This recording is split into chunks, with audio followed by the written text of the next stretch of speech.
and Adrian Broadus. Happy Tuesday, everybody. Welcome back as we get going here on the show for the next couple hours. We're waiting until 6:30, and then it's Tim Haggerty from the ballpark. Chihuahuas are back at home. Reno's in town. That's the AAA team for the Arizona Diamondbacks. Series starts up here tonight, goes through Sunday. So this is the third. This is really the third left. I guess what I don't want to call this. It's not the third to last. I guess this would be the second. Is second to last and next to last the exact same thing? Yes. Okay, so I like the third to last. So it's the third to last homestand. Okay. I was confusing myself. It's always nice when you slip up within 30 seconds of starting the show. I like that. That's good. So it's all good, man. We've got Chihuahuas baseball, which is exciting, right? Third to last homestand. There you go. Andy Imfeld's going to join us today, the on-field MC. And by the way, this is going to be Andy's last ever appearance on Sports Talk as Chihuahua's on-field MC. What? This is breaking news, Steve. It is breaking news. No, we can't have this happen. We got to bring out the Sharpie. We got to bring out the group photo today. I don't want this to happen at all. Can you believe it? You're right. No. We should bring out the Sharpie. We really should. Yes. Andy Imfeld is a legend on this show. Let's just call him what he is. He is. He's a total legend on this show, and I am sad about this. In fact, you know what? I probably should have done this right, and I didn't do it right. So maybe let me just go ahead and do this right the way it should be. And here we go. Okay. So again, as we continue on Sports Talk, the news is this, folks. We have breaking news here on Sports Talk today, and that is that Andy Imfeld, one half of the A-Team, will join us for the final time as Chihuahua's on-field MC and director of marketing. I mean, he is also the marketing man. He's the creative man. He's been with Chico since day one as an intern. I don't know if you know this, Steve, but I have to ask you, is there any possibility that he could become Chico, or is like Andy becoming a head coach or something and joining the actual baseball team? We need to ask him all these questions. Okay, yeah, because I think we got to get it from the source himself. I wonder if in the 10 years he's been with the Chihuahuas, if he's ever put on the Chico costume. He should, especially if there's one last, or what are we calling this? The final dance? You know, the last dance here for Andy Imfeld. You know, the last dance. This is sad. Last dance for Andy. I think that's the way to go. So anyway, he's going to join us coming up here at 4:20. Hags in the 6 o'clock hour, and then we got a lot of other stuff going on in between. A lot happening. The second half of Sports Talk's team today. Alberto Urueta and Michael Plundo. Gentlemen, welcome to the two of you. How is everybody doing today? It's a great. You can talk. I mean, it's like sometimes it's not on. I can't hear myself. That's your microphone is on. There you go. Now you should be able to hear yourself a little bit better. What a start! Can you hear yourself now? Yeah, I missed you on the Buzz show today. I had a bit of a meeting this morning. I was actually at the station early. I was in the office by 8 o'clock this morning, and nobody came by. And then at 8:45, Nico says, "Hey, Steve, can you come on?" I'm like, "Sorry, man. I'm heading to a meeting," and that was the end of that. But you ended up working with Buzz and Nico today for Joanna, who was out. Yeah, it was a whole lot of fun. I got a call at 4:57 in the morning. Really? Yes, sir. You know what? I remember those days. When I first started, I was in the same position as you. I was on call 24/7, and whenever somebody needed something from the radio station, all they had to do was call me, and I would answer. Now, I didn't have a cell phone in those early days. I had like a home phone. That was my phone. But if you needed me, you were able to get me. Well, and I had a pager. A pager? Yeah, I had a pager. Did it have That's how people would get a hold of me. Like if I wasn't at home, they would page me, and I would get back to them with the pager. So that's how it worked. They usually wanted you to come in? Yeah, that's usually the way it worked. Yeah, that's what Joanna. She said she was under the weather, so I was like, sure, I guess I'll come in. But it sounds like you really had a great show. Like you were just super excited. I was excited. You know what you sound like? You sound like a guy that's been up for the last 12 hours, who is just worn out and somehow ended up here today rather than taking an afternoon nap. I appreciate that. I might have taken an afternoon nap, a little siesta. Did you? I did.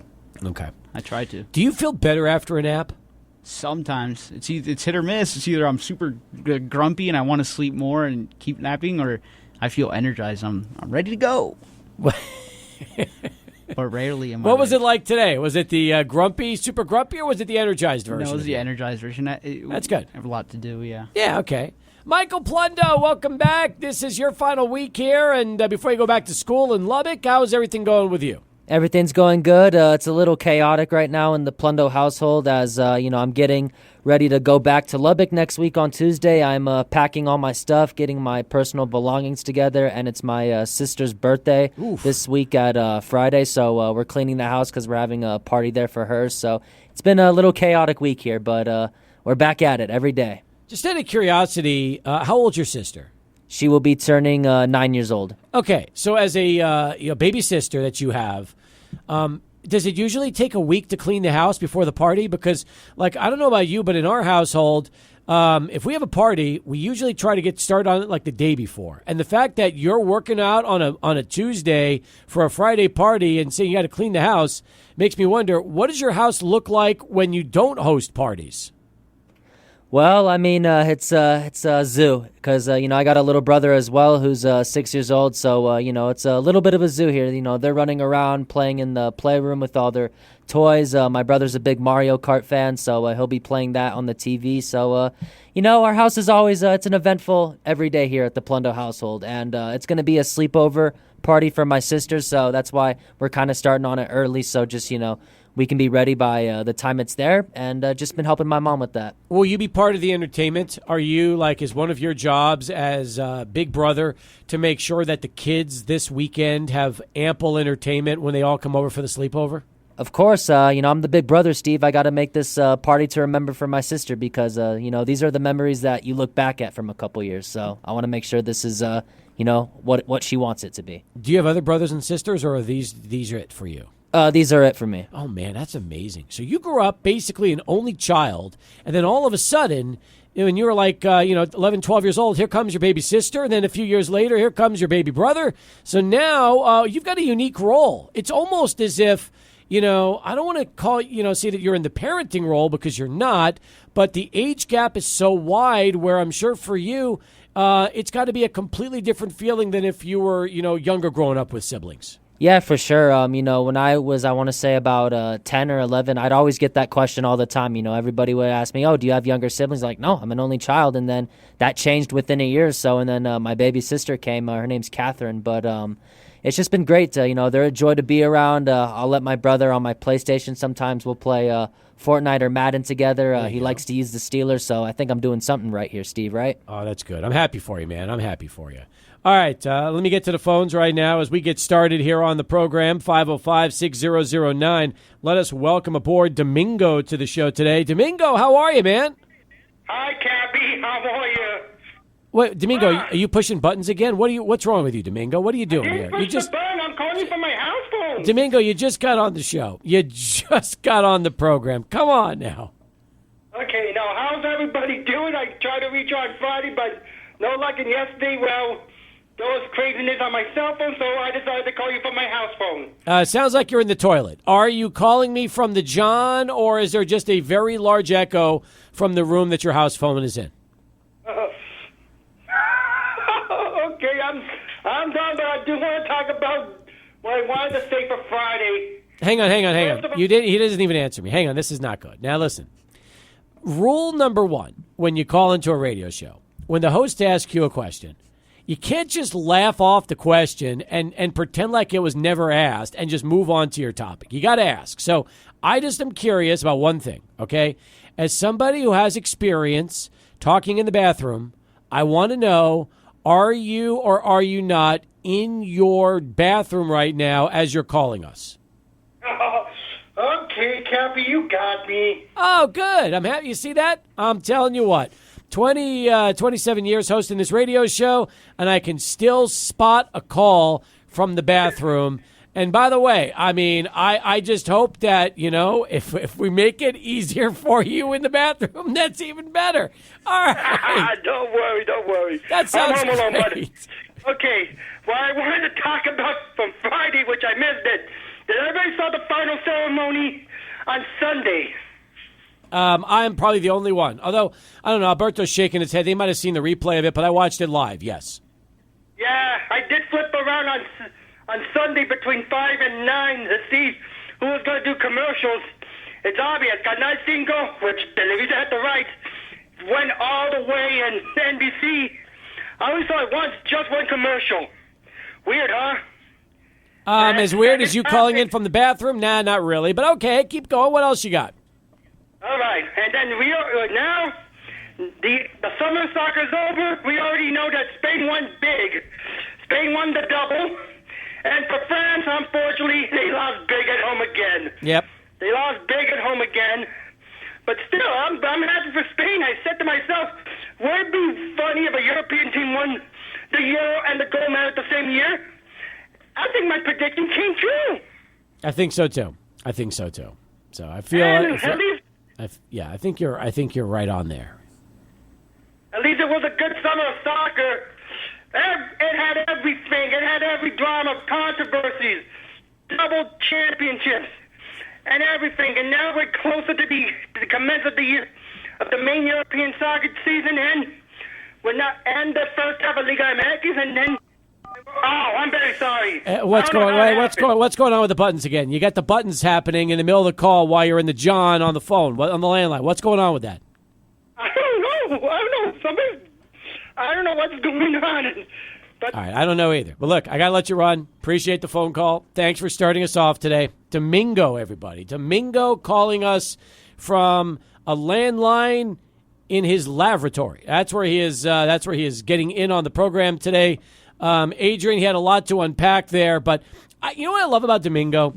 I like when he dodges the question and starts laughing, but then you realize that when you press him for the answer, yes, it's exactly what you suspected the whole time. Yeah, and I think sometimes you've let it brush over. Mm-hmm. You've been kind and you've moved on with him. But this time you were really adamant. You did investigative journalism there, Steve, so props to you. Do you think the majority of our callers call us from the crapper? I mean, is it maybe at work? Yeah, I am curious about that because now I'm starting to wonder. You know, sometimes we get calls from hollow rooms all the time, and is it possible that is the most comfortable place for people who call into this program to want to talk on the show? They want to talk from the toilet. Yeah, you know, you're looking for a place where maybe not a lot of audio will come out of and stuff like that, and just away from maybe conversations going on in the living room or stuff like that. I could see it. I could see that happening, Steve. Yeah, I think so. I think that's the case too.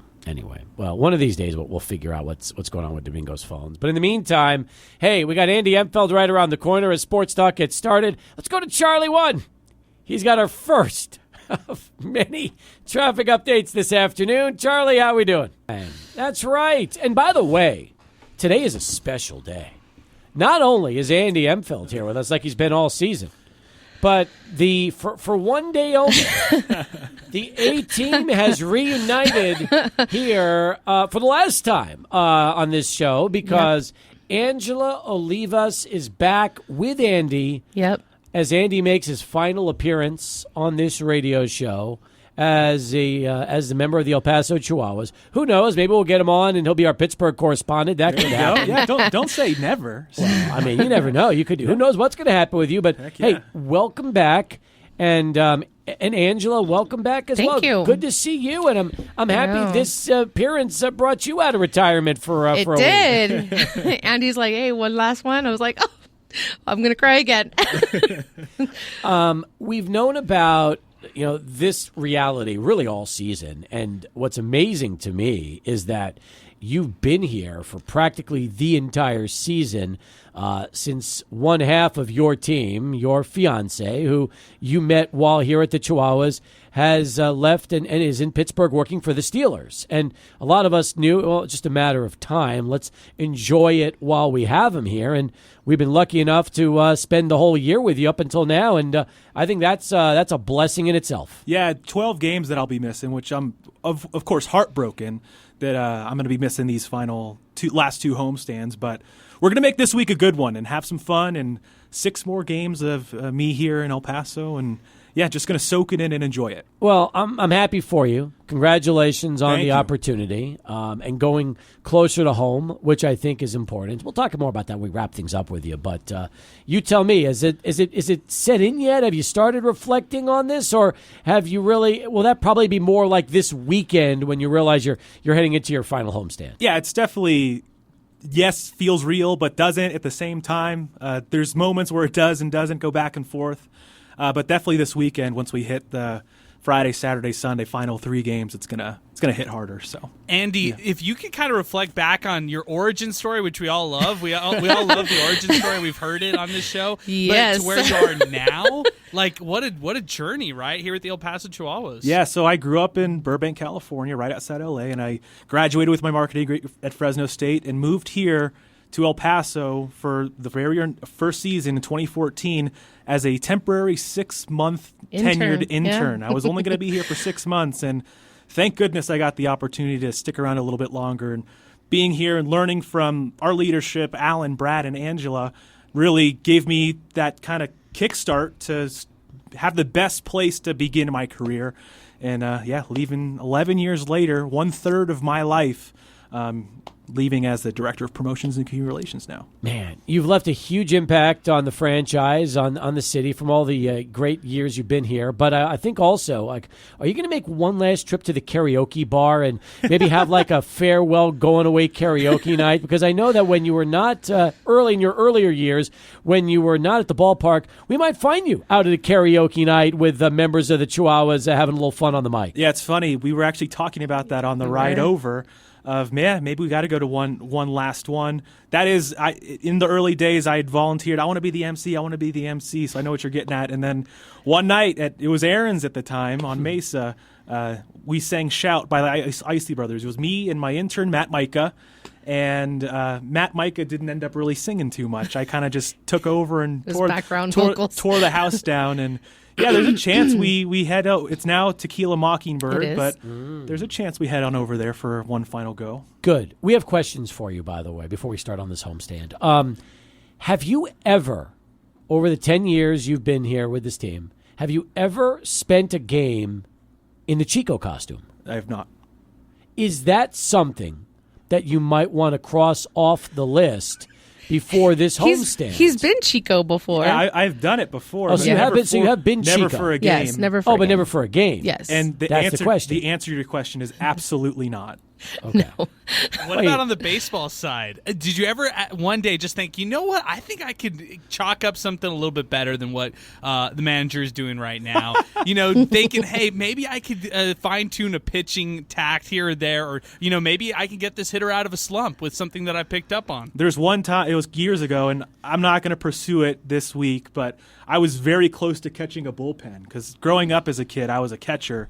So I had been messing around with some of the guys and saying, "Oh, I could catch a bullpen," and it didn't come to be. But no, I don't think I want to catch this week. Have you ever taken batting practice with the team? Yeah, I've hit with the team before. Oh, that you've done. Okay, Yeah, so that's that. You crossed that off the Yeah. list. Like, are there any Chihuahuas bucket list items that, as you think a little bit about this week, something you've not yet done, but you've thought about over the 10 years, maybe there's a way to try to cancel that or knock that off the list this week? I haven't really dug into that. No, I'll have to sit down and reflect before the week is out. Maybe I'll come up with something. Have you ever been on a radio broadcast with Tim Haggerty in the 10 years you've been on with this team? I have not. No, I have not. Have you ever been a bartender in the West Star Club?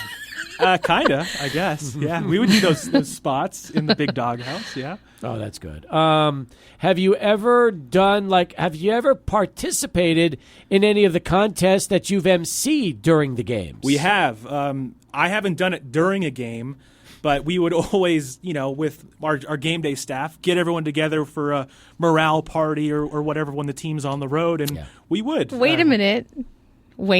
Oh, what did I do? You were the target. Oh, that's so right. And it went viral on social. Yeah. You did participate. It was the golf night. Yes. Oh my gosh, that was probably 7 or so years ago, where I wore one of those huge Velcro targets, and the bullseye was in a certain spot. That's just how the suit went. And literally, this ball hit the ground and bounced perfectly into the bullseye. Yep. Really? Yeah. He was part. Okay, so yeah, there you I go. guess I was. Oh, that's good. That's See, funny. you know what I want to see you this last week? I'm going to go back to the Chico for a second.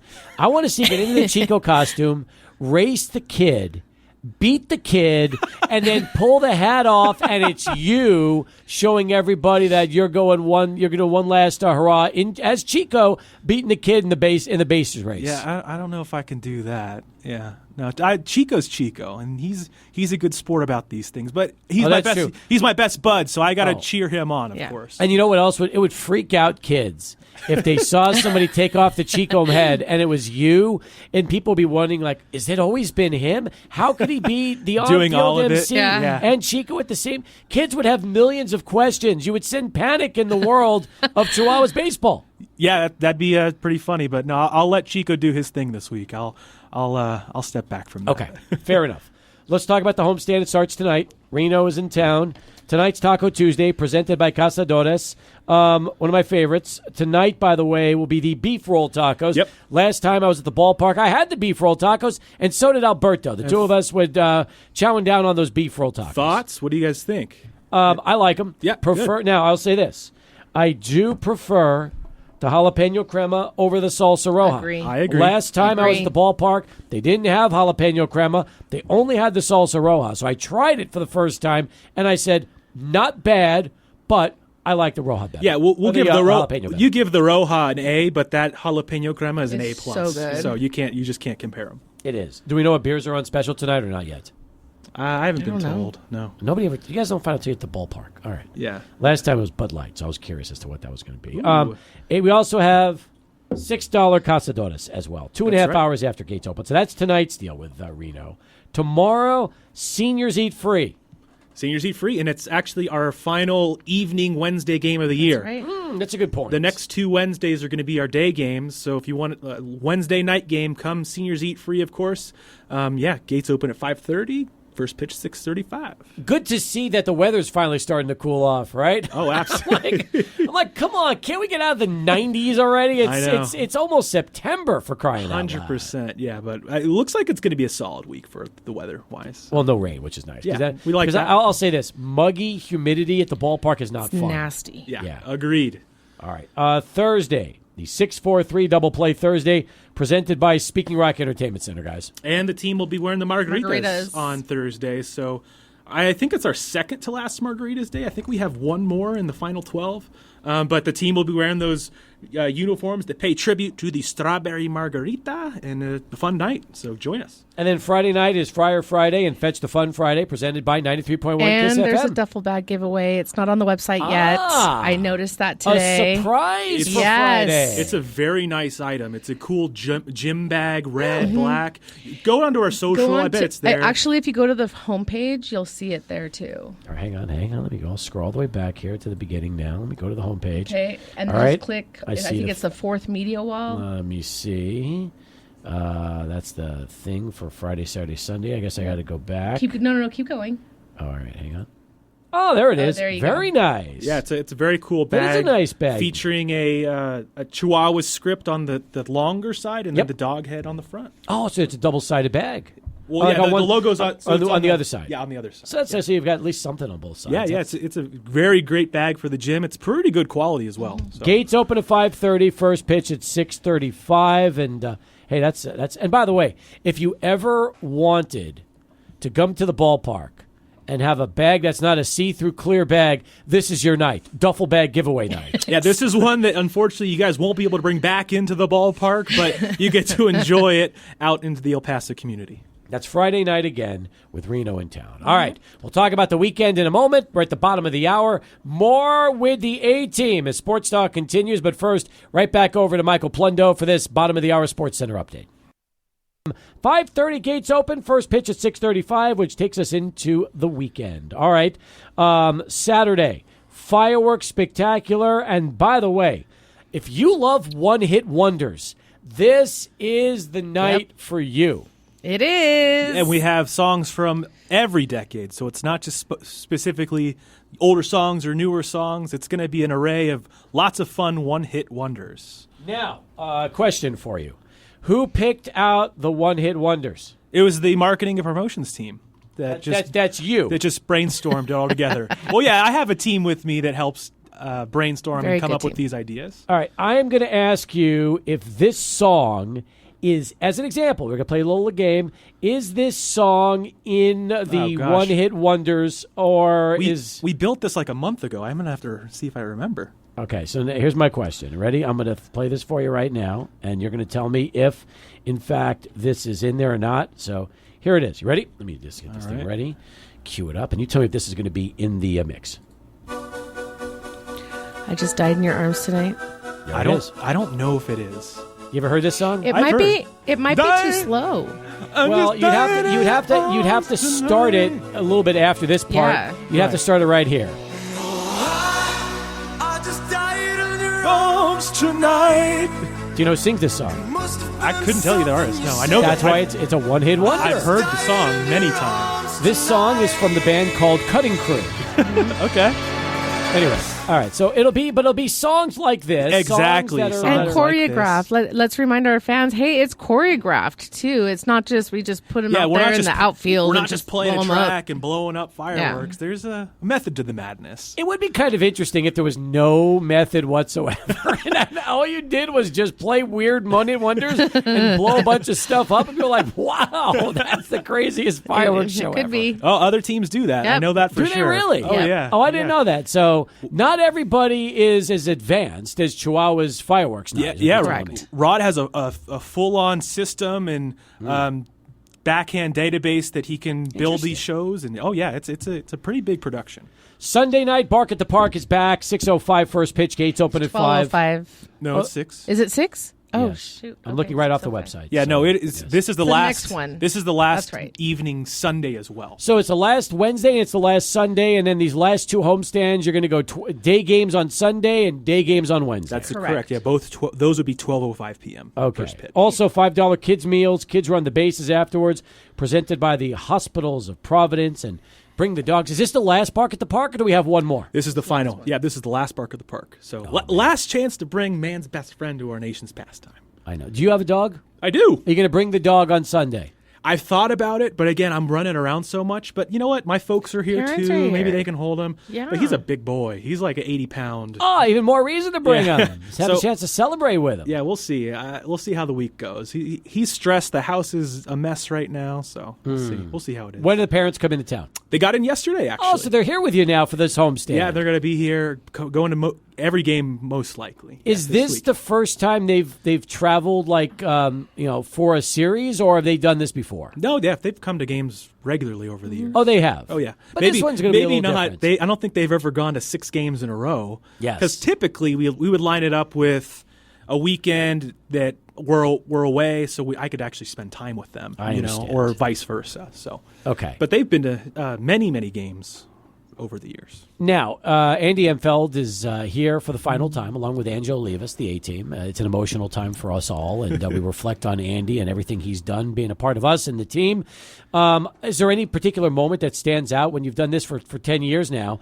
6 months has become a decade for you with this organization. You tell me, is there any one moment that really was better than anything else that you can think of? You know, there's just so many. April 28th, 2014 is ingrained in my mind. That date I will never forget. That was the very first Chihuahuas home game here in El Paso. Specifically, 2019 when we hosted the Home Run Derby and All-Star Game. That was insane. So much to learn, so much we did. That was all so fun. And then, I don't know, it's just, this is probably a lame answer, but every opening day is just so special to me, and there's something romantic about baseball, and every opening day you get a little teary-eyed during the anthem. You can't help it, and just had over 800 games now, I think, at this point. So a lot of special memories that I was able to help create for El Paso families and their friends, and it's been an honor to be here and do this for El Paso. All-time favorite jersey you witnessed? All-time favorite jersey, I am biased because I worked like 5 years on it, but the Flamin' Hot Cheetos one that we did, oh man, that was never just, got to be worn I on never got to be worn on field. But that was like a love of labor, I want to say. I love all the Bark at the Park jerseys we've done over the years too. You almost went to jail for one. Oh yeah, I almost, well, not jail, but yes, we did Selena night and had those specialty jerseys, and Suzette Quintanilla called me on it, and Really? we had a pleasant conversation, and ultimately we got to wear the jerseys. So it worked out just fine. By the way, speaking of jerseys, are you taking any back with you after this weekend? Or do you not even own a jersey because everything you've ever worn has pretty much been auctioned off? Yeah, so I was going through my closet today. I found 2 jerseys that I just wore home. I'm going to bring those back. I don't know. I think I'm going to. Why? I don't know. Why would you take them? It's I souvenir. know. Yeah. Well, Hang maybe them up, frame them. Maybe Yes. I'll go I through a agree. stash and get one, but I do want to get a primary that I can hang up in the house one day. So That would be yeah. cool. Yeah. You know what's hilarious? The first jersey I ever got was worn for 1 year, and that was it. Actually, not even 1 year, like one homestand. The striped jersey, the Oh, I pinstripe love jersey. the pinstripe ones. That was from the reason I got that jersey was when I emceed the original jersey unveil that night. Mm-hmm. That was the jersey everybody was modeling. That was the specialty one. My wife was in one. Then he was like 2 years old. My son was in it, or we were a year at the and a half. convention center. That's right. That's right, in that And lobby. that was the jersey they were in. I said, you know what? I got to have that jersey for that reason. Well- Not realizing they would never wear it after the first homestand. Yeah, the team literally wore it for one game, and then Yeah. they're like, "This material's too heavy, a little itchy," and they weren't down. So Maybe they just- can bring it they back shelved it. with a lighter weight, easier to because it's a cool looking It's jersey. sharp, It was. real The sharp. pinstripes is solid. They just got to figure out a way to make it more comfortable for the players. And yeah, the vendors that create these jerseys now, they have those processes. Yeah. So yeah, I'm sure that's a good idea. What would you hope that fans remember about you, Andy? Oh man, gosh. it's a great question. It's like a lifetime achievement award question. I like Well, I mean, I hope they would just remember all the good times and the fun that we've had over the years. It's really funny that it has become a tradition here in El Paso. Like even in the last couple years, I have fans come up to me and say, "Man, I came to games when I was a kid, and now I have my newborn son or daughter, and they're bringing their kids to games." And of course, that makes me feel old, first off, but then it's just how special is that you can create those moments for that individual when they were a kid, and then that brings up those heartstrings that they want to continue that on and bring their children to Chihuahuas games. And I hope that just continues to cycle and we create Chihuahuas fans for life. I love that. It's a great answer. It really is. When you proposed to your now fiance, did you propose through baseball, or did you do it completely separate from the Chihuahuas experience? Completely separate. It was just us at the house on Christmas Eve, and that was intentional. That, of course, yeah, we could have done everything. I could have gotten fireworks. I could have done it on the field. I could have done whatever the heck I wanted with the Chihuahuas product. But, Right. I mean, that was so much how we're involved in our work. You know, this was just about us. So I wanted it to be just us two and special, and it worked out pretty great. Good for you. Now, tell everybody where you're going to be heading after this weekend so they'll have a chance to know what the next chapter in your life will be. Yeah, so Kate's up there in Pittsburgh right now. She has a job with the Steelers, knee deep in all the busy preseason and everything now. But I hit the road on Tuesday. I guess a week from today. Oh, my gosh, I'll be on the road. But, yeah, moving to Pittsburgh, and I accepted a role with PNC Bank. I'll be their associate marketing lead on the regional team for the Midwest region. So on the partner side of things, I'll be helping PNC's branding when it comes to their partnerships with teams like the Chicago Bears, the Cincinnati Reds, and even the Pittsburgh Pirates. So or even down to the local 5K in Minnesota. Basically, wherever PNC has their branding, I'm going to help kind of facilitate that. Now, even though you grew up in California, you're a Reds fan, aren't you? I'm a diehard Reds fan. So this will be fun for you, an opportunity to at least get to a part of the country that you've always grown up rooting for and now get a chance to work with those folks. And the way that this is working out is pretty incredible, that the weekend that I'm first in Pittsburgh, Thursday through Sunday, guess who's playing the Pirates?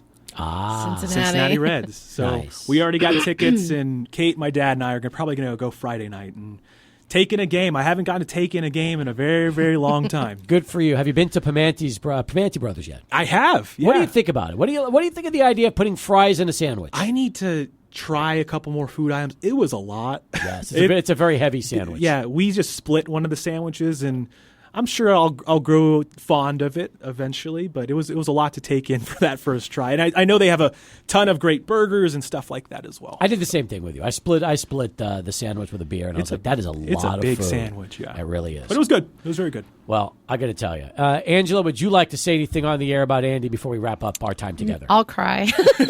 I've been crying for 2 weeks now? Yeah, I really have. He's special to El Paso. He always will be.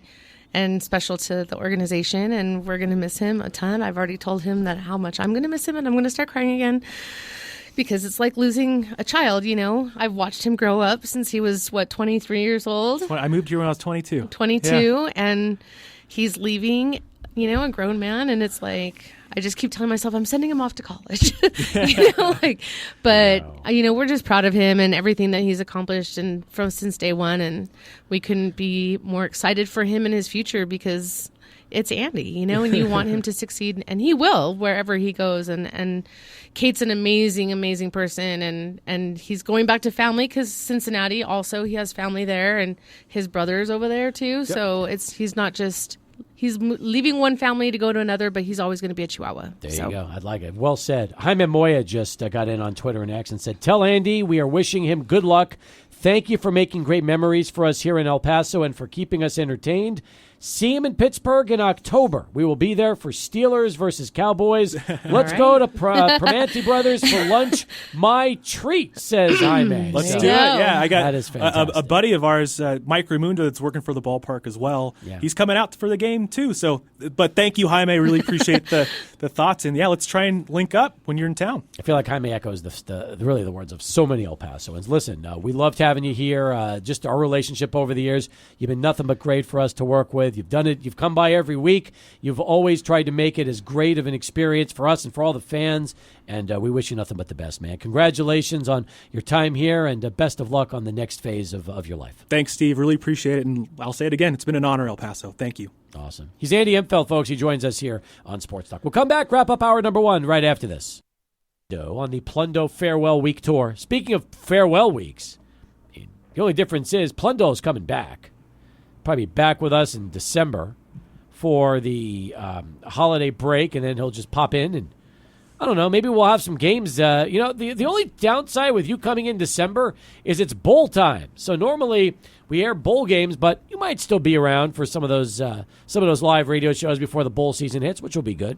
Absolutely. Ever since I completed my first summer internship last year, I've always made it a goal anytime I'm here for whether that be Thanksgiving break, Christmas break, spring break, whatever. I want to come back here and see you guys at least. Well, we have an open door policy. We love to have everybody that spent at least a few months with us, 5-6 months, to stay with us forever. So the door is always welcome for you, always open. You can come in whenever you want. We'd love to have you back. And look at Alberto Urueta. He didn't even intern with us. We just hired him.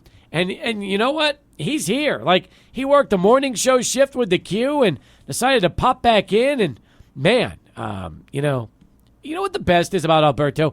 I sometimes get the best off the, like during commercial breaks. I get the best rants from him. Yes. He is just unplugged and unfiltered. I love that. And he has something to say, and he has something to ask you. And, I would also say this. Yeah. The door has always been open, and it continues to be open for Alberto. So there you go.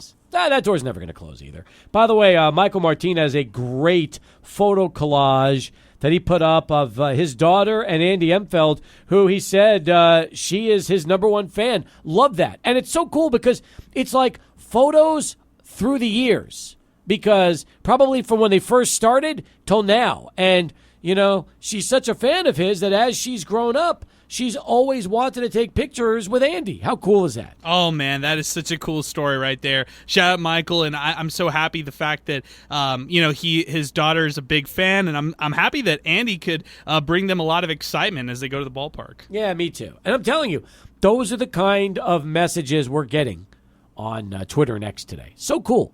What a tribute. What a terrific legacy. 10 years here and from going to a 6-month internship that was supposed to last 6 months to a decade-long time in El Paso to where you eventually meet the woman you're going to marry How cool is that? What a past couple of years, or I should say decade plus here for Andy Imfeld in El Paso. I mean, to think that this was just going to be a short-term spot, and then you really grow up and change your whole life here in El Paso. What a cool story. He's a lifelong El Paso in my book. So true. I agree with that. And it's going to be a tough home. This is going to be a tough homestand for him. It really is. I think the emotions will start to kick in by the weekend, and man, it's going to be a tough weekend for him. But we love it. We love the fact that he's been a part of this for us and has been so great over the years with our relationship with the El Paso Chihuahuas. Folks, Football Friday night is right around the corner, and our fall football countdown continues. Brought to you by El Paso Community College. That's right. Their fall semester is going to begin on Monday, August the 26th. You can visit epcc.edu to register and talk to somebody about virtual classes. However, there is a great event that is coming up this Saturday, August the 17th, 10 a.m. In fact, the first 90 students who come in person to the Valle Verde campus, 919 Hunter Drive, and register full-time, which is 12 hours or more, I still can't believe this is real. They're going to receive a book voucher, Adrian, for up to $500. Yeah, what a deal right there. First 90 students come by, register in person. It's Valle Verde campus, just like you mentioned. A book voucher for up to $500. You know, if you've ever been to college before, you understand how expensive some of these textbooks can be. And you sign up full time, you get a book voucher if you show up there early. 10 a.m. is when they open their doors, and the first 90 students will take advantage of that deal. EPCC has served El Paso for 55 years. Last December, they hit a milestone. 100,000 degrees have been awarded to people out in this community and beyond. So check out their new audio tech program, which is going on right now. You could be an engineer or work behind the scenes as a producer. And then check out their website, epcc.edu, to see their full list of programs. And I love the Valle Verde campus. I worked there for 2 years on Saturdays back in like the 2013, 2014 years. That was a great time out there. That was my home campus. So love the fact that the event's going to be happening out at Valle Verde. Very nice. All right, we're going to focus on Eastlake today since we talked about Eastwood yesterday. Let's talk about the Falcons. Last season was a rare down year for head coach Ruben Rodriguez. They were 5-5 overall, 3-5 in 1-6A play. In fact, hard to believe, what a run for the Eastlake Falcons.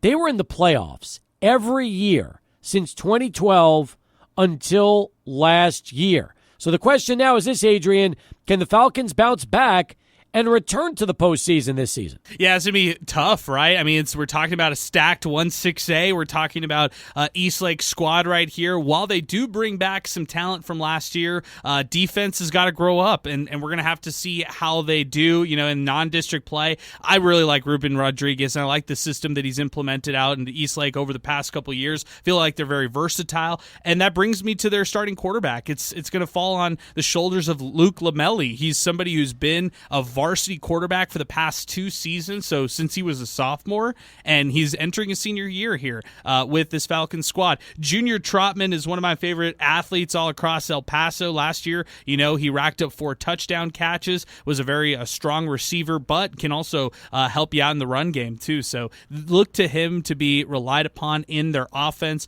Defensively, it's going to be some of the younger guys who are going to need to step up. Veteran experience is what they'll rely on, so I feel like, here's my bold prediction with Eastlake. I feel like they're going to make it into the playoffs, and they're going to probably, jump up ahead of somebody else who maybe could have also been a contender for the 1-6A playoffs. But I think Coach Rodriguez will get them back to the postseason, I should say. Is this Lamelli's senior year? That's right, senior year.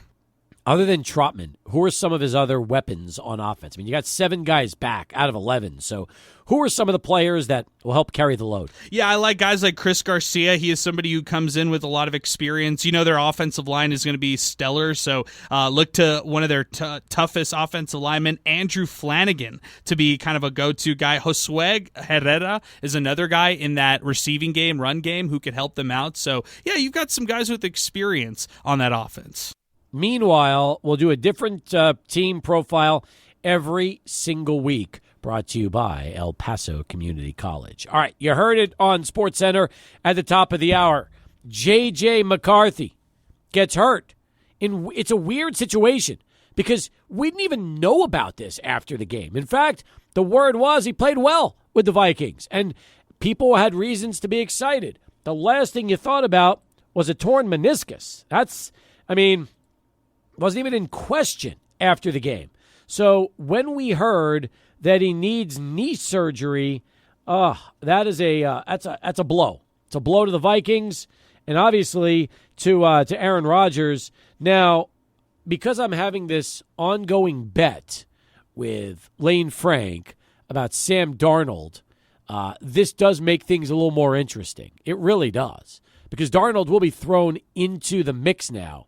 And remember, I'm going with Pickett. So it's Pickett for me, Darnold for Lane to see who has the better career. So, Darnold gets another opportunity.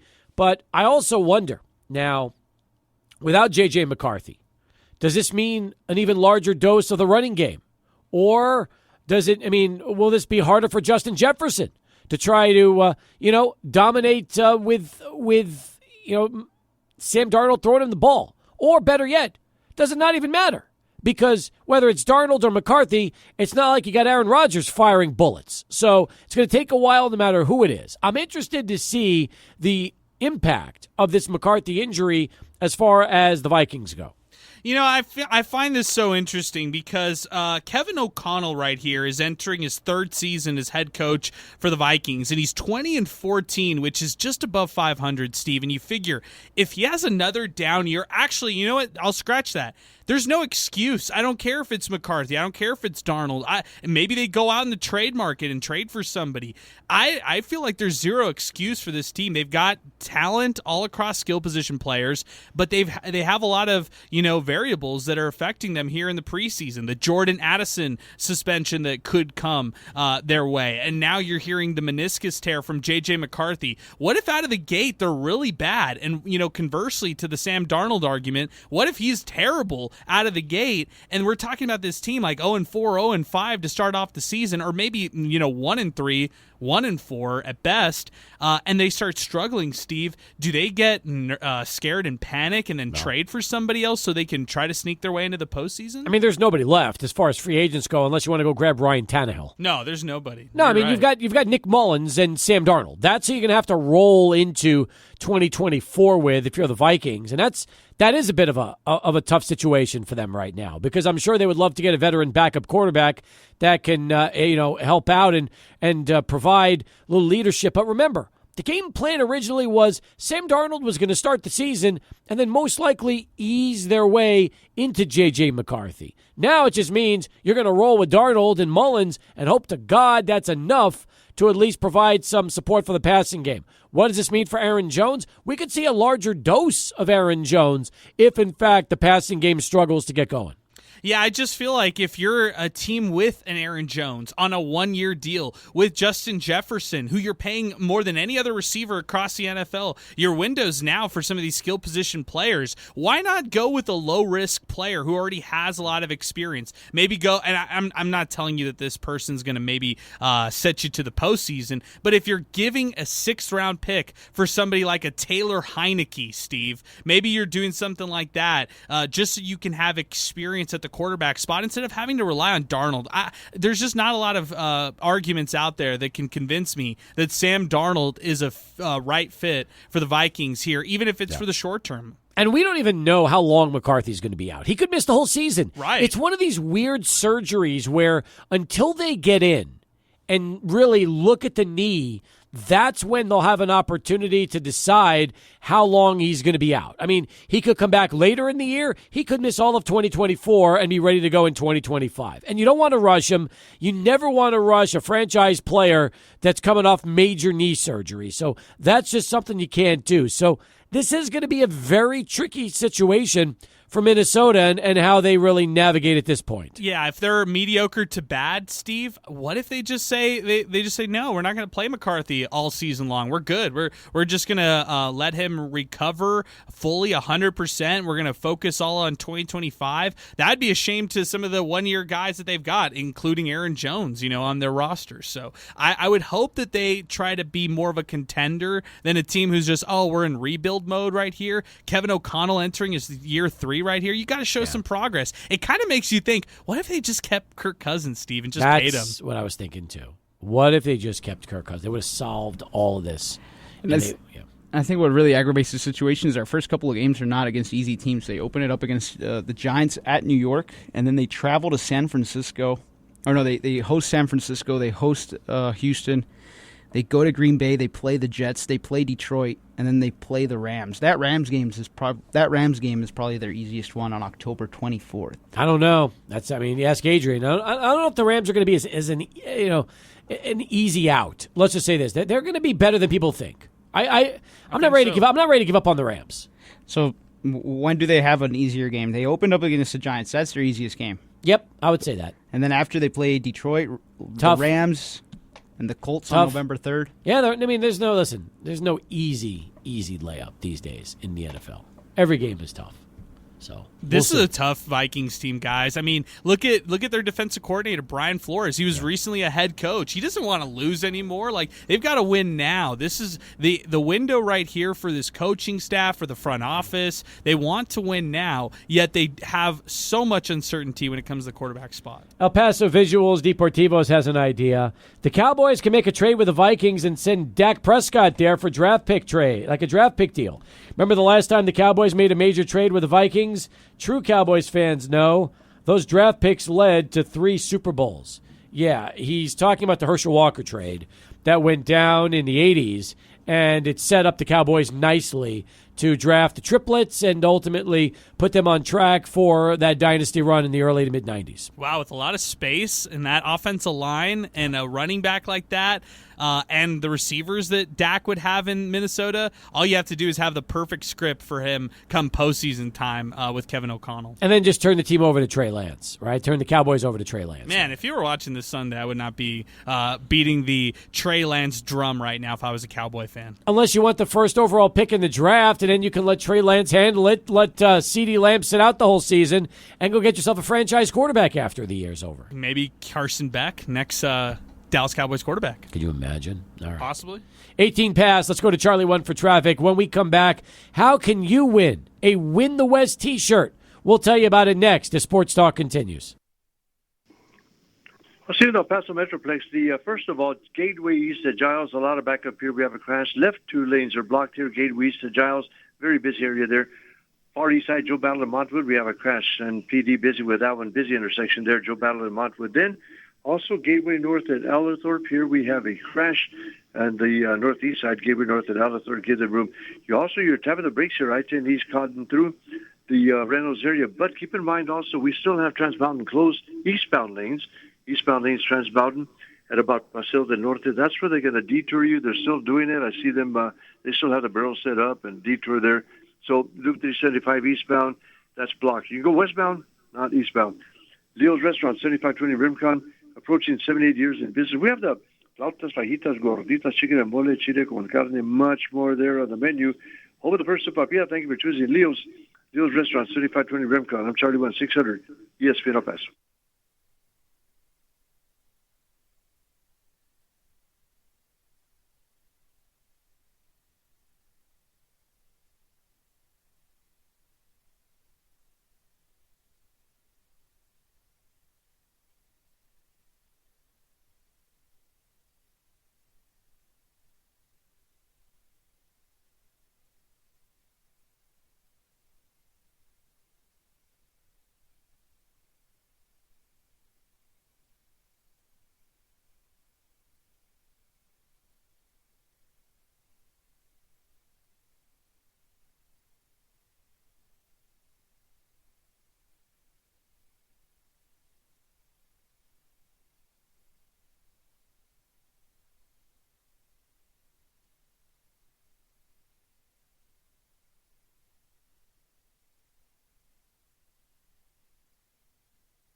All right, welcome back.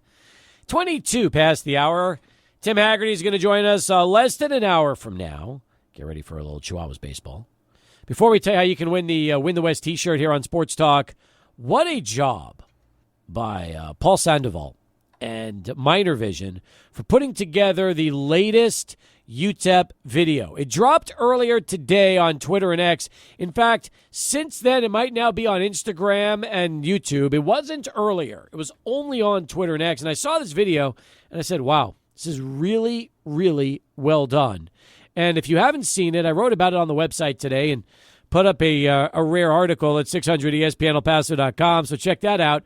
But what I loved about it the most, guys, was UTEP took athletes and just regular people and put together this montage of everybody humming the fight song either at work, outside, playing ball, just anywhere they were. I mean, there's a construction worker. We had a little kid playing ball. We've had people in a board meeting doing it. I mean, really, really well done. And, again, it's one of those videos where, to me, we don't know how the season's going to go. But one thing you can say is branding yourself El Paso's team, really, they knocked this one out of the park, guys. They really did. I loved it, and big shout out to Paul Sandoval for the video. I thought that it was really well done. I felt like, just as an El Pasoan watching it, like it really reminded you a lot of home. It reminded you of the blue collar mentality that a lot of people here in El Paso have. And I remember when the basketball team used that mantra, but seeing the construction workers in that one clip, Steve, was like my actually favorite part. I thought that was such a cool touch, and I also love the representation across the board. You got the bookstore, somebody hanging up the hats at the bookstore and stuff like that. I thought that was a really cool shot. But yeah, it was just a really well done video. We saw our partner station at KVIA. We saw some of our friends over there humming the fight song too. So a lot of cool stuff. Stephanie Valle was pictured. B. Martinez was there as well. So yes, that was fun to watch. And more than anything, guys, I feel like it's the video was, it had a message. I thought they really accomplished that and then some. And now the only question is going to be, as we've said it before, we'll say it again, because this video was done for the home opener on September 7th, a game you'll hear on our partner station, 95.5 KLAQ, because we still have our commitment to Chihuahuas baseball the first 3 weeks of the UTEP season. So the first 3 games will be on 95.5 The Q, and then moving over to 600 ESPN El Paso at the end of the month. But back to the story at hand, and that is, guys, we're 2.5 weeks away from Nebraska. 2.5 weeks away. And I'm so interested as we get closer and closer to UTEP football season. What I want to know more than anything, the expectations that fans have for 2024. What are they? Like, are fans just hoping that they're competitive, fun to watch, and they can win a few games? Do fans expect them to go 6 or 7 and 5 or better? I mean, that's my biggest question is, Minor fans, what do you expect from the football team this season? Because, Adrian, I don't know the answer to that question. I know what I expect. I mean, I just expect progress. I expect a team that can entertain the fans. I expect a team that's fun to watch. I expect a team that hopefully will win some games in the process. But mostly, I just hope there's a team that when you go watch them, in the Sun Bowl or watch them on the road, that they're fun.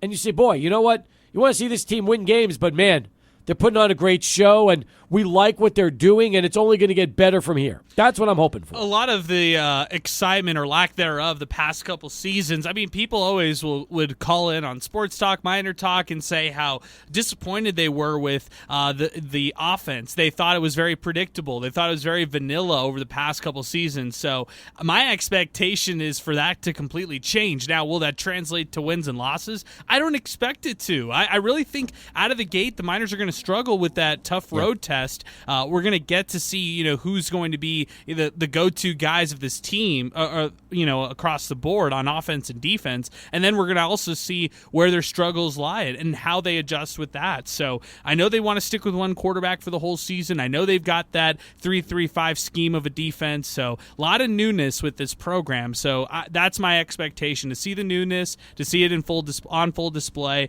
and to see how many wins this actually brings them, which we predict. Well, I at least predicted 4 wins. So let's see. Yeah, I did too. That's exactly what I think. In our Minor Talk preview show, it's exactly what we both went with, 4-8. So but hopefully it's a team that's entertaining and gives you some optimism heading into the next couple seasons. But I'll tell you this much: you tell Scotty Walden in his first year that they're going to go 4-8, he'll tell you you're crazy, because that man believes that he can take a team like this and take them to the postseason in year 1.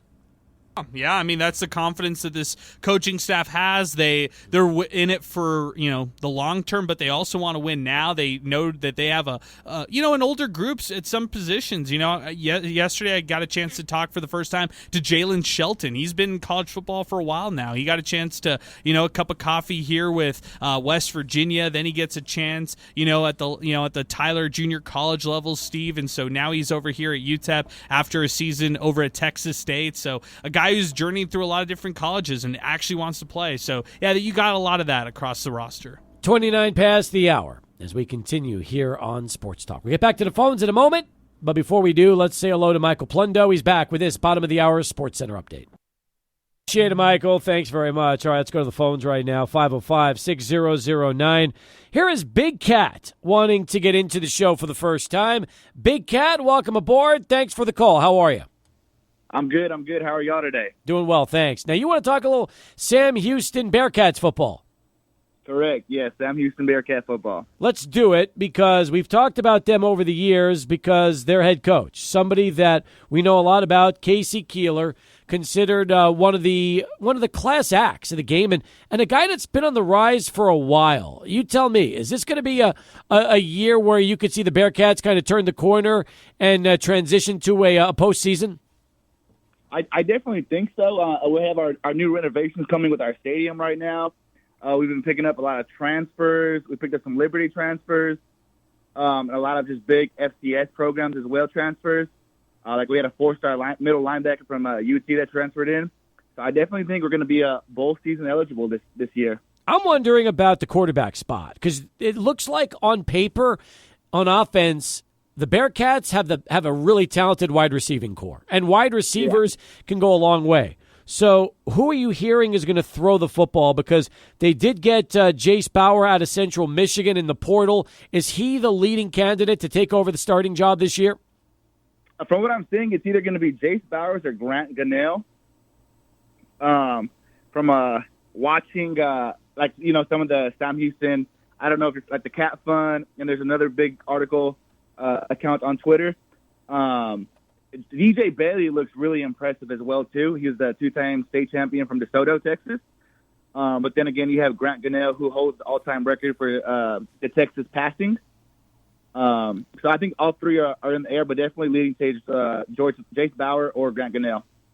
It's so interesting, Steve. I got a chance to cover a game with Grant Gunnell, and you might remember him, Steve, from his time at North Texas. Mm-hmm. So it's going to be interesting to see if he gets the opportunity, if he gets the nod. Jace Bauer is an interesting candidate too, because that's who people, I think, going into the summer projected would be the guy. But Gunnell is a guy with a lot of experience, so it'll be interesting. Big Cat, let me ask you this. Where do you think Sam Houston will finish this season?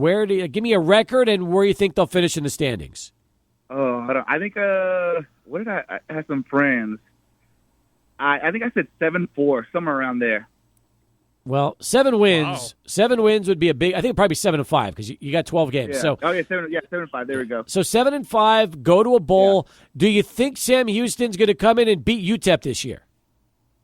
Oh, I think so. Will you beat Will you beat the Sun Bowl for that matchup? Yeah. I will not be. I mean, maybe. I haven't thought about it yet. It's a long drive. I've been looking at flights, but possibly, yeah. So hang on. Big Cat, where are you calling me from? I'm calling from Huntsville. Oh, nice. All right. Yeah, from Huntsville. Very good. By the way, what's the buzz like in Huntsville for the Bearcats this season? What's the is the community pretty pumped up for football? Do they see this program being the next big Texas school that could make waves in college football? Yeah, I mean we're pretty good at we were pretty good at basketball. We won Conference USA championship. Yep. So we're hoping that transmits over to the football program. So we're all pretty hyped. Shout out Sigma Chi, my fraternity. We're looking forward to the tailgates and everything. So, yeah, we're definitely looking forward to this next football season. All right. Appreciate the call, man. Thanks for getting in today, Big Cat. Appreciate you calling in from Huntsville. By the way, I thought now, did Sam Houston win the regular season CUSA title? Because I know basketball? In basketball, yeah, because 100%. Western ended up winning the conference tournament Yes. and beating UTEP in the championship game. But still, that's they are doing things. Isn't it amazing to think about this? Look at what we've seen over the last 20 years. Rice, SMU, North Texas, Houston, all these opponents that have played with or against UTEP in the same league and have now moved on to bigger things. UTSA, there's another one. So you go back down the list, and now we've got Sam Houston State. Every single Texas school has eventually left UTEP for bigger and better things inside college athletics. It's remarkable when you think about all the different schools that UTEP has played against as either members of the WAC or Conference USA that have all gone on to bigger things. And look at what Sam Houston's doing right now. They're committing to upgrade their facilities, and that's a financial commitment right there by their athletics organization right there. And, UTEP just announced to the locker room, so I'm not trying to compare the two, but I'm just saying, hey, Sam Houston is committed financially to try to win at this level, at the Conference USA level. And meanwhile, you even see programs that I thought were just a write-off, Steve, like Texas State. Yeah. Those are even now regarded as top-level programs compared to, somebody like UTEP. Well, Texas State's legit. Look at the part of Texas where they play. Yeah. When you're in San Marcos, there's money there. And that means you're going to have a commitment to trying to, win and do big things, and don't be surprised. And by the way, a lot of former UTEP guys at Texas State, coaches, players. I mean, there's tons of ex-minors all attached to that Texas State football program. Yeah, that's definitely one to watch. I mean, not to get too sidetracked. That's definitely a program that I'm going to be keeping an eye on, too. That's like UTEP 2.0. You got Bradley Dale Pivito over there. You got Barrick Neely over there. Of course, as far as actual players, Deion Hankins, El Paso's all-time leading rusher, is going to be finishing out his college career over there, along with guys like James Neal on the defensive side who killed it last year for the Miners. So, yeah, a lot of names to look at from the Bobcats in Texas State. 37 past the hour. Appreciate the call again from Big Cat getting in and talking a little Sam Houston on the show. And by the way, I mean, that's the interesting part about this league is Sam Houston comes in and now you win the regular season basketball championship in year one and you feel like your football program is on the rise. It fascinates me with smaller programs moving up and making the investment and all at the same time realizing, can UTEP find a way to ever take that next step, or are they just going to continue to get lapped by all these other schools that realize what they need to do, make that investment, and then reap the benefits? Yeah, the one that is honestly mind-boggling to me is Rice. Like, how could Rice surpass? They have no history of winning. They have no history of having success at some of these sports and some of the, especially football and men's basketball. I think to myself, how did this team end up in the American Athletic? And it's just basically geography and a great, a supporting staff around them, or I guess a donor base around them that will fuel it. Not to mention this. It is one of the best academic schools in the country. And when you look at academics towards a league, it goes far. And when you're in Houston, even better. Now, the truth is, when you think of Rice, what's the one sport you think of more than anything else? Volleyball, right? I was going to say baseball. Okay, yeah, baseball. Because You're they've right. been, Good call. they've been a terrific baseball program over the I was years. so confident with my answer. Yeah, that's a great one. I like volleyball too because it's fair. But I mean, these are lesser sports. These are not men's basketball and football we're talking about, and it might never be. But as we all know, Rice is one of the best academic institutions in the country, and that goes a long way. It really does.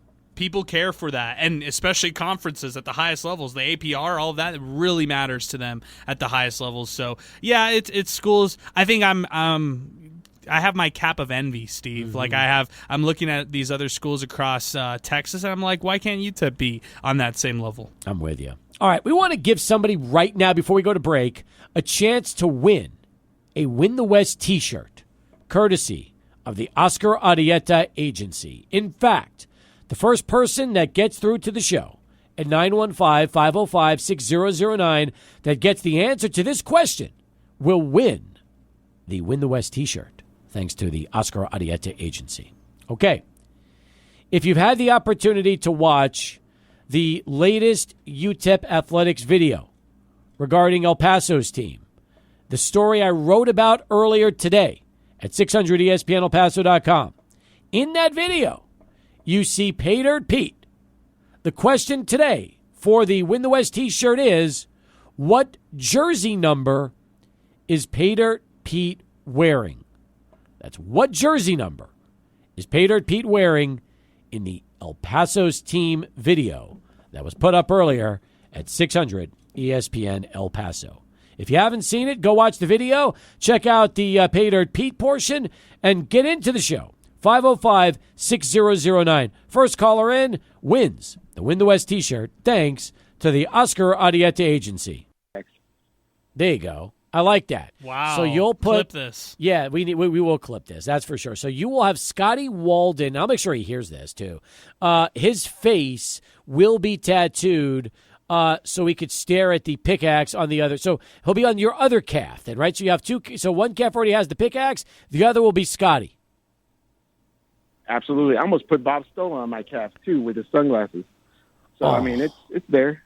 You know what? You know. If you would have put Bob Stoll from, like, the 88 season when they lifted him up and were carrying Bob when he was wearing that cool-looking orange UTEP that pullover, that'd be iconic, man. That would be great.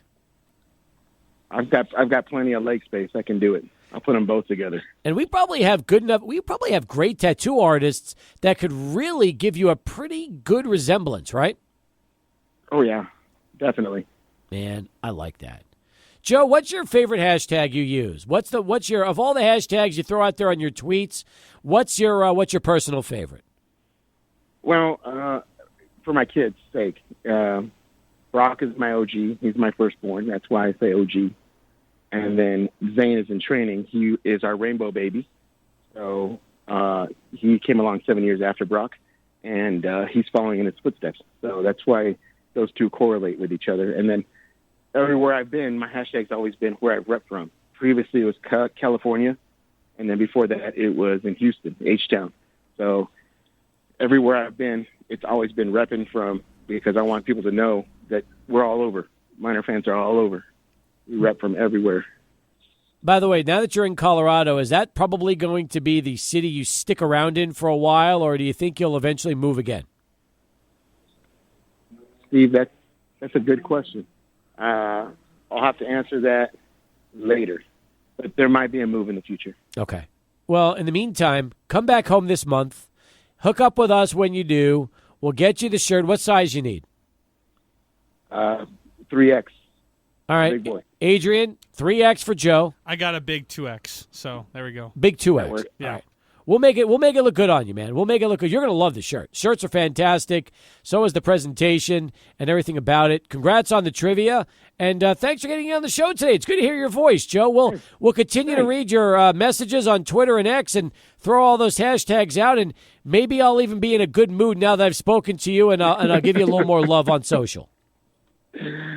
Nothing but love for both of you guys and all the Miner Talk crew and everybody that's part of this show, because it's iconic. It's great to be able to listen to something so far away but feel so close to home.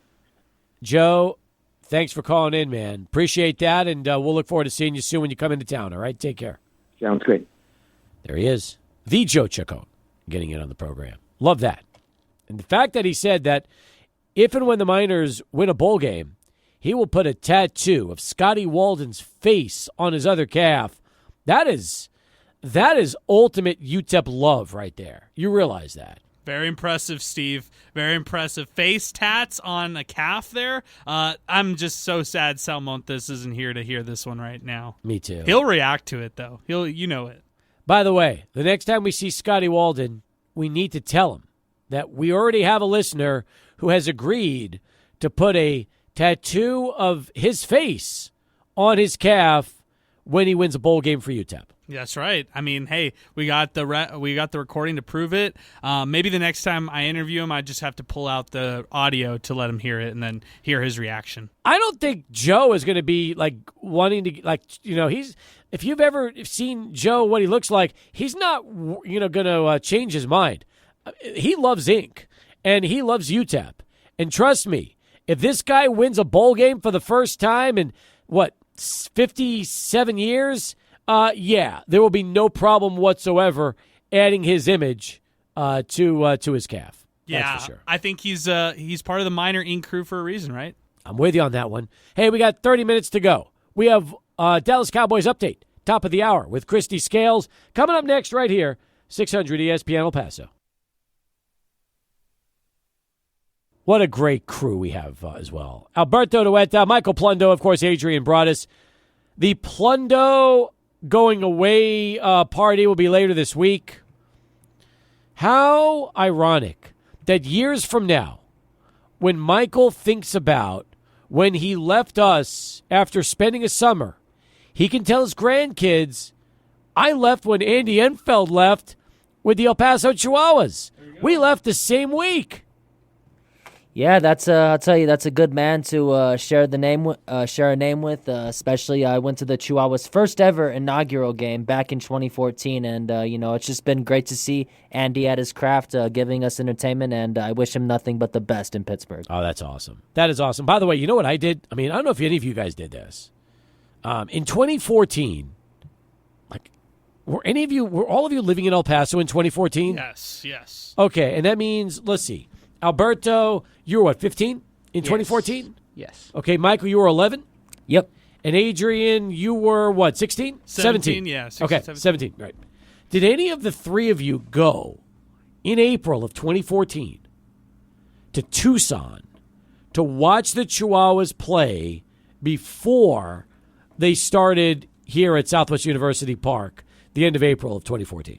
No, never did. Unfortunately not. I did. We took a drive, went to Tucson, went to Electric Park. At that time, Joel hadn't even turned 2 yet. He was still like a year and probably 9 months. And we went up because we wanted to see the Chihuahuas in Tucson before they came to El Paso and watched either one or two games out there in Tucson Electric. And how did they look? How was it? How was the experience? I don't even remember. Aww. I have no, because it was a temporary situation. They were there for like a couple of homestands. Now remember, the interesting thing was this: when they left Portland, they used Tucson as kind of the city they were going to be playing in before El Paso. So they played the 2013 season in Tucson, and we already knew they were coming to El Paso in 2014. So they had like one or two homestands in Tucson, and then once that was done, then they were coming to play at Southwest University Park. So I remember going to watch them, but I don't remember how the games went. It was 10 years ago, and we were so curious about the team, we wanted to watch them before that first home game, which I remember like it was yesterday because I broadcast with Mondo the Monster Medina. We were in the concourse for that first game and broadcasted this show right there by the elevators before the game started. That does sound like a lot of fun. But wait, when you traveled to Phoenix or to Tucson, were they already the El Paso Chihuahuas? Or were they already the Chihuahuas? Yes. They were the Tucson No, Chihuahuas. no, they were the El Paso Chihuahuas. Okay. Playing in Tucson. Wow. I know, it's kind of weird, isn't it? History being made. Yeah. So the jerseys were there. They had all that. They just weren't playing yet at Southwest University Park. Okay, so what about something memorable from that first game here in El Paso? Oh, I mean, that was just all the. I mean, I remember the bunting. You know what bunting is, right? The red, white, and blue that hangs off the. That hangs kind of off the stadium that you see for like the World Series and the All-Star game. I remember that. Remember all the ceremonial first pitches. I remember the packed crowd. I remember the buzz in the stands. I just remember that being an event. That was like a big-time event in El Paso. Couldn't get an open seat. Everybody wanted to be there. It was just one of those nights that you'll say to yourself, okay, you were there. And that was kind of the way it was for me. It was a who's who of El Paso? Yes. Wow. I would say that. Did the Chihuahuas win? I think they did. They should make that a documentary. You think they should? A short documentary. Well, first off, you got to have video from that, and I'm sure the they TV do. stations do. If you go to the archives of all four, you'll probably find plenty of material from that first game. So you could probably put that together. Then you could. You know what's crazy though? Okay, Cody Decker was on that team. I believe Jeff Francor was on that team.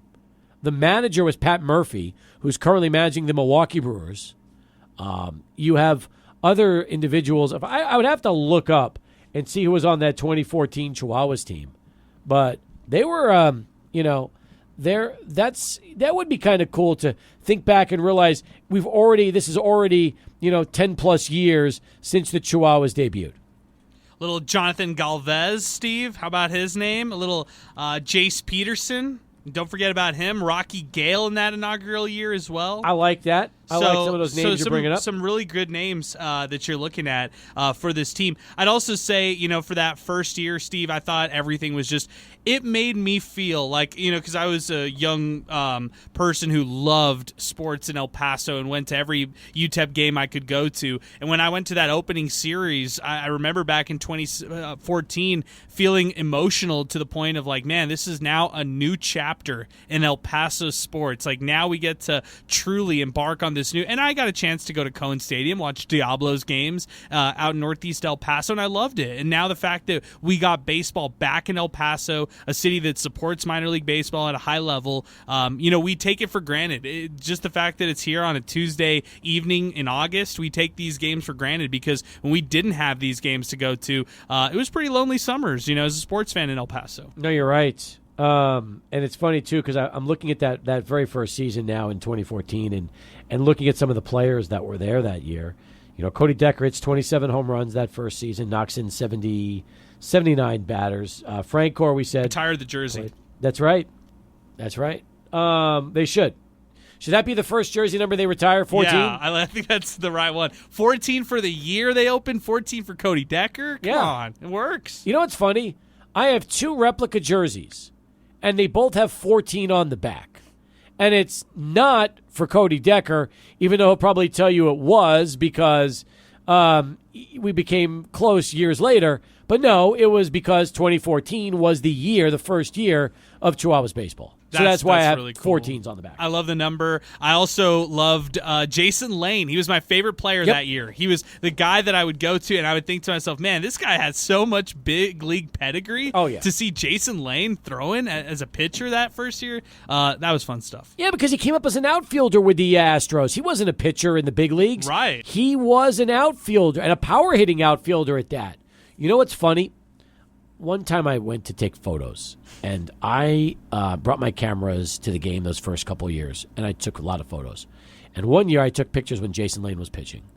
And when he came back in the dugout, there was some kind of big can of goop that was near where his glove was. And I saw this, and I was like, I wonder what he's putting on the ball or on his glove or something. Because some of that stuff I didn't even know what it was. I've got to find that photo somewhere because I thought to myself, you know what? Jason Lane is, at that point, he was 37 years old.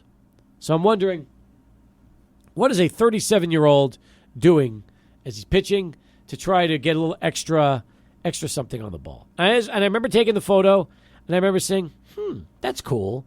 And I never brought it up. I was like, I got to keep that one quiet, because if I say something, I don't want to out the guy. But I've always wondered, like, what Jason was doing when he was pitching. That's a great story. I mean, how many other players, too? He felt like a one-of-a-kind. How many players could say that they played really all throughout the outfield, played first base, and then closed out their career as a pitcher? Like, what a career arc right there. Yep. And he was a part of some really good Astros teams in those early 2000s. I got a better one for you. Carlos Quentin played 3 games for the Chihuahuas in 2014. 3 games, okay? Carlos Quentin played the last season as a Diablo. So think about this. He's the great trivia quiz answer. Who was a player who played on the last season for the Diablos and the first season for the Chihuahuas? And the answer would be Carlos Quentin. That's a cool piece of trivia. That would be a Tim Haggerty special, is what that would be. Because Hags would know that, but very few people would. So remember that like it was yesterday. And by the way, I asked Andy Imfeld if he took batting practice, and he told me he has over the years. One of my most fond experiences was taking BP at Cohen Stadium. The last season they were around, I became very friendly with Mel Stottlemyre Jr., who was the pitching coach for the Diablos, and he invited me to come to the cage one day before a game and get in with the team and take BP. And I did. At that point, I was like 31 years old, and man, what a great experience that was. Just hit the ball well. Was really happy, actually. I took some good cuts. Felt really pleased with the way the ball was getting out there, and I just had an absolute blast. So that, for me, was one of those great highlights, getting a chance to take BP out at Cohen Stadium the very last season they were the El Paso Diablos. That sounds like such a cool experience, Steve. You're so lucky. I wish we could get half the experience even now. I'll take a batting practice at a high school field if anyone's offering that. But do you think did you hit one out? No. Oh, no, man, but he was trying. I hit, but I'll tell you what I did do. Hit a bunch of balls well into the outfield. One went to the wall off a bounce, but I was worried because there were guys in the outfield not paying attention, ball players, and I was always worried, well, I don't want to hit one, but no, that was a lot of fun. No, I did not hit one out. That would have been great, but I did not park one out at Cohen Stadium. Cohen Stadium had high walls. I don't know if you realize, Cohen Stadium would have been a pretty good blast. All right, let me go to Adrian from Central. He's joining us next on Sports Talk. Adrian, how are you? I'm good, Steve. How are you doing, man? Doing well. Thanks for the call, Adrian. Always good to hear from you. Hey, no problem. Hey, I heard you guys talking, getting a little nostalgic on the Chihuahuas, and I got one for you, man. That I'm sure you'll recall after I say this, if you don't already, they did not play their first series at Southwest University Park. No, they played in Tucson, which we talked about probably before you started tuning in. In fact, you might have been there too. I was talking about how I went up to watch them in Tucson before they came to Southwest Electric Park or Southwest University Park, right? I missed that part. I wasn't listening yet, but yeah, most definitely. I may have shared with you before, I take our teams, my boys' teams, every year to even when it was Diablos Independent Ball or. Before the Chihuahuas, the boys had the opportunity to go to the name unveiling and to go to the uniform unveilings, which I have some awesome pictures of. The guy that hit the very first home run as a Chihuahua, I don't remember his name, but I got a picture of him with my son Julian, who's a 17-year-old senior now. When they did the uniform unveiling, Mando the Monster Medina was one of their models. Yes, he was. That was one of the crazy things. And I emceed it that night. I know that very well because my wife was in a jersey, and so was my 2-year-old, which I was having the opportunity to enjoy. I remember seeing you there, but in fact, we did take. Back then, they were the Little Rascals T-ball team. We took them out to Tucson to catch one of those games. And got to enjoy it there. In fact, we sat near Cody Decker's parents. Oh, wow. And they were doing this cheer for the Chihuahuas where they did a Chihuahua bark. Let's go Chihuahuas, and then the three, Chihuahua barks. And we carried that on, man, and my kids loved it. And, in fact, it got so, we would do it every time we went to a game until my wife started saying, no, you guys are doing that too much. You guys need to quit it. But, man, those were some good times, and definitely it was a cool experience to be able to say, hey, we saw the Chihuahuas in Tucson before they ever played in El Paso. Well, I'll just say this. Noah just tweeted into the show that Travis Buck hit the first home run at Southwest University Park off the batter's eye. So that's right. Yep, there you go. Yeah, Travis Buck. That's the picture I got. I got him at the uniform unveiling and with my son Julian, and then lo and behold, he does come up and hit the first home run out there. Those were some good times. And now I've continued the tradition. We have my younger son, Diego, the 13-year-old. We got their team outing for the Field of Dreams out there on August 29th in a couple of weeks to get them out there. I just don't know, Steve. They're 13 now. I think this might be the last team night out. I don't know if you're going to have 14-year-olds that come out and want to get on the field and get autographs and do all that exciting stuff, as exciting as it was for them when they were much younger. True. Could be the end of an era, Adrian. Could be the end of an era. I agree with that. It just might. Hey, always great to hear your voice, man. Thanks for the call. Thanks for sharing some great stories with us. All right, Steve. Talk to you later, man. You got it. From Adrian over to Charlie 1. He'll come back with traffic. And then Tim Haggerty live at the ballpark. He's next as we wrap it up. Steve, the Paso Metroplex. Now, the main trouble spot is because Trans Mountain Road is blocked eastbound lanes. You're okay westbound, but going eastbound, if you want to go to northeast from the west side, you're going to have to use the freeway because it's blocked there. Trans Mountain eastbound. There's a lot of construction. That's what's going on there. But Trans Mountain eastbound lanes at Paso the north, they're going to turn you around right there. So you might as well use I-10 instead to get to the northeast side. Also, still working the Crash Gateway East at Giles. Pretty heavy traffic. Kind of tapping on the brakes here. I-10 East cutting through the Reynolds area. Leo's Restaurant, 7520 Remcon, famous tortilla soup, approaching 78 years in business. Home of El Paso's first sopapias in 1946. Leo's Restaurant, 7520 Remcon, Charlie 1600, ESPN El Paso.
Final countdown, wrapping things up here on the program as we send it out to the ballpark Talk to Tim Haggerty. Hags, I don't know how much of today's show you've listened to, maybe this hour, but a lot of reminiscing about the first season for the Chihuahuas. Yeah, I wish I listened to more. I heard Adrian's great call last segment.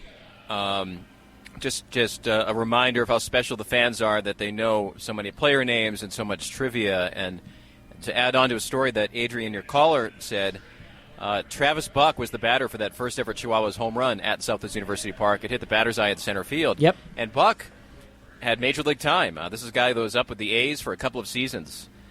He later told us in an interview that after hitting that home run, and the fans were so loud, that was at the first ever home game here, that he admitted that he put his hands in his head in the dugout and began crying. He was so overwhelmed. Wow.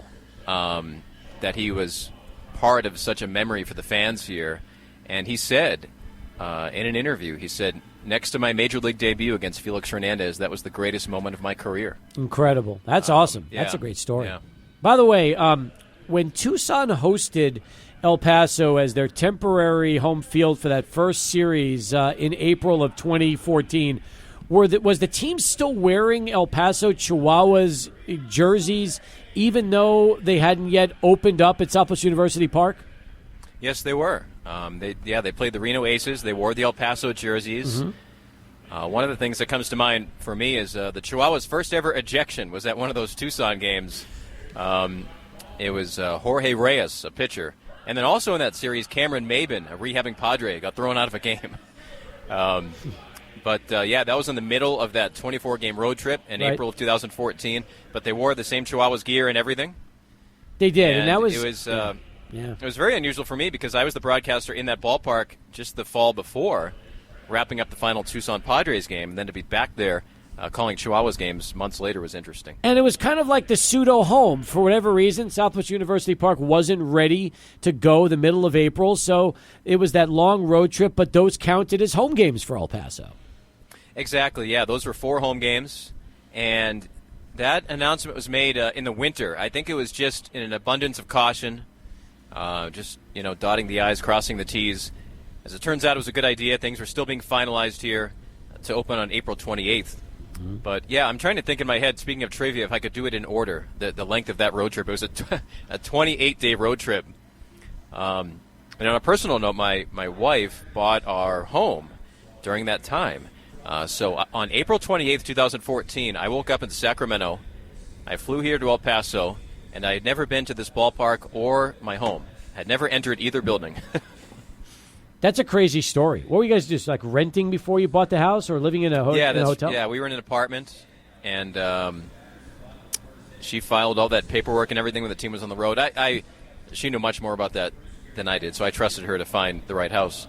But yeah, after that game, I didn't know. I needed directions on how to get home in El Paso. I still love the piece of history that Carlos Quentin played the last season for the El Paso Diablos and the first season for the El Paso Chihuahuas.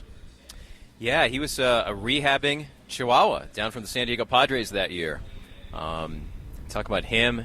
I remember a game in Fresno. Quentin was in left. Cameron Maben was in rehab in center, and Jeff Francoeur on the Chihuahuas, but of course as experienced as any of them in right. And I remember doing the math. There was something, dozens and dozens of Major League seasons between them, and they were all in the Chihuahuas outfield that day in Fresno. Man. Now they're back home. You've got Reno tonight. Tell us about the matchup. Yeah, we have a familiar face starting for Reno. The Arizona Diamondbacks recently sent down Logan Allen, who was a 2018 and 19 Chihuahua. He's starting for Reno. And Nabil Crismot, who's bounced around this year. He's pitched for the Los Angeles Dodgers, AAA Oklahoma City, Round Rock, and now El Paso. He's going for the Chihuahuas.